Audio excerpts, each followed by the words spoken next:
The death toll continues to rise in Yemen as police and armed civilians opened fire on an anti-government demonstration Monday. The bloody exchange happened after protesters staged a march on the government's headquarters in Taiz, just south of the city's capital, Sana'a. At least 15 people were killed and more than 100 were wounded. The U.S. State Department called the latest violence in Yemen appalling.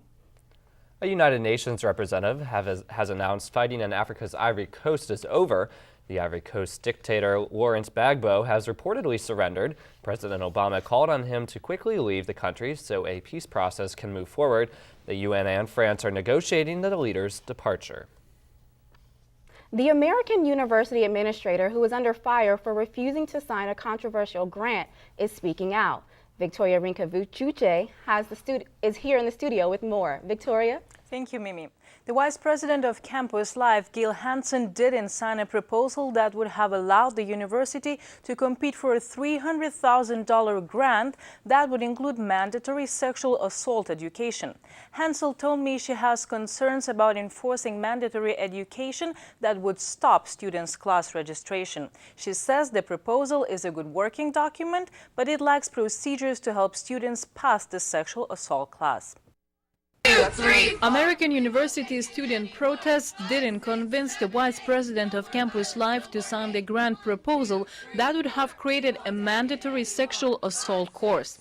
According to the proposal, if students didn't participate in the online education course, a block would be placed on their accounts, stopping them from registering for classes. Hanson says she refused to sign the proposal because of her concerns with enforcing mandatory education without offering students options.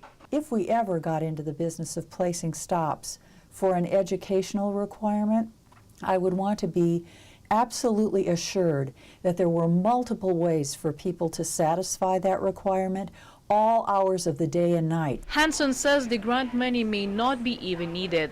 The university has $150,000 set aside in its budget for sexual assault programs on campus over the next 2 years. But students say in order to fill those empty chairs in sexual assault education classes, the course must be mandatory. They say it would make those not educated about the topic to give it a thought. Everyone should really take it, like regardless of whether it's happened to you or hasn't, or anything. I think you should have to take something like that. Everyone should take it so everyone would understand, like everyone who drives has to have a license. Other students say they don't understand why they're expected to take an online class about alcohol. If we are required to take an alcohol course, we should be required to take a sexual education or sexual assault education course. So to put that message out there that this is something that's real and that we need to focus on. Actually, Hansen says the alcohol course is not mandatory. 94% of new students complete that without a sanction. The students who are advocates for this cause don't think so. They want 100%, and nothing less than that would be satisfactory to them. I disagree. If you're getting 94% participation by just saying, we really expect you to do this, I think that's really good. Hansen agreed to hold an open forum on sexual assault this fall. Mimi, back to you. Thank you for that report, Victoria. AU is celebrating Asian Pacific American Heritage Month. The school is hosting a panel discussion tonight to talk about the relationship between Asian students across campus. Kelsey Duggan has a full report. American University is now celebrating Asian Pacific American Heritage Month. Although the nation celebrates this during the month of May, American decided to start the festivities 1 month early so that students would be able to participate before going home for the summer.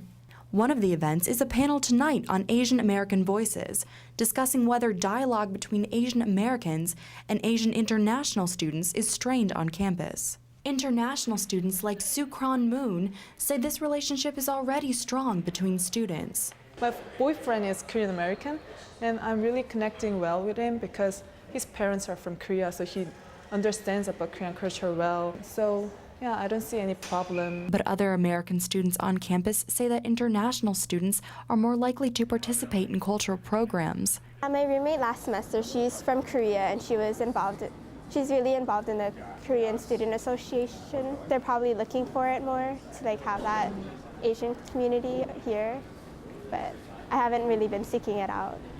And although the Multicultural Affairs Department wasn't able to speak on camera, they believe that this month will help celebrate the diverse campus community and help honor the Asian culture. For District Wire News, I'm Kelsey Duggan. Coming up, boxing is helping one high school student stay on track, both in and out the ring. He's taking punches and hitting the books hard. Find out more after the break. Stay with us.